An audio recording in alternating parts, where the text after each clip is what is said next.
the engine was starting to make sounds like it was quitting.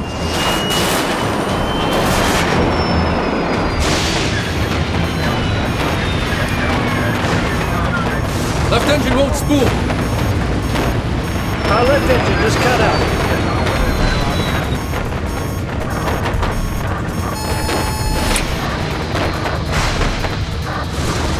We lost both engines. Both engines are now out. This DC-9 is a glider, and it's falling at 56 feet per second. They're at 14,000 feet. They don't have a lot of time. Get us a vector to a clear area, Atlanta. If Captain Mackenzie is unable to restart the engines, the crew will be forced to make an emergency landing. I wasn't aware of what was going on around me. I was so focused on trying to figure out a way to save myself. I knew that sometimes the tail breaks off in an accident, and I felt the further back I could get, the better. Southern Airways 242 finally breaks through the storm clouds. Get those engines started.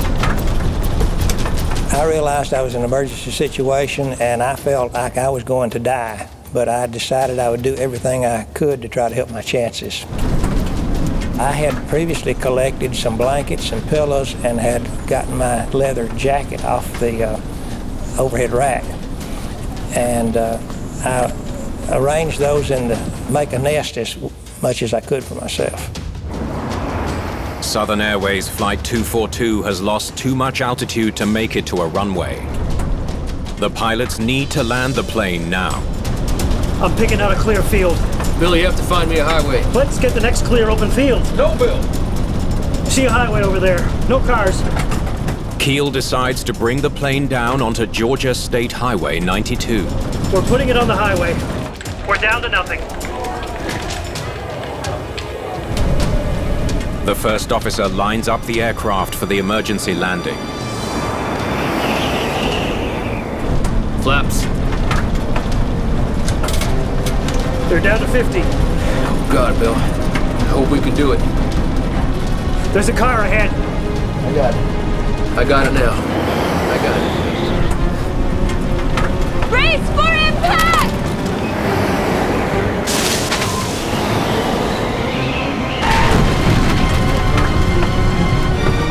It was smooth. It seemed like it was going to work and everything was going to turn out okay. And then it immediately bounced back up in the air and slammed down. Before the plane completely stopped moving, there was fire blowing through the cabin. I felt my face burning, even though I tried to cover it with my leather jacket.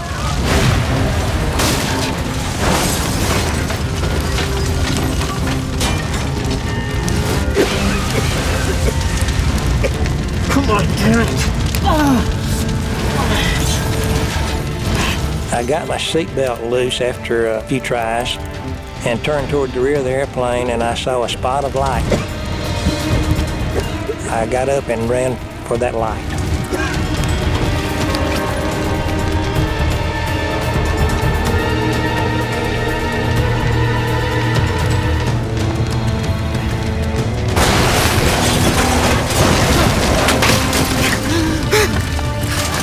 I could not believe I was alive. I just could not believe it.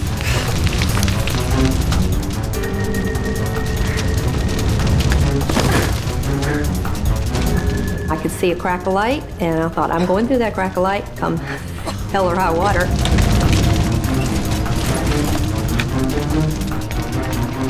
I'll remember to the day I died. Everything was on fire, trees burning and pieces of aircraft. It was unreal. I've never seen anything like it and never want to see anything like that again.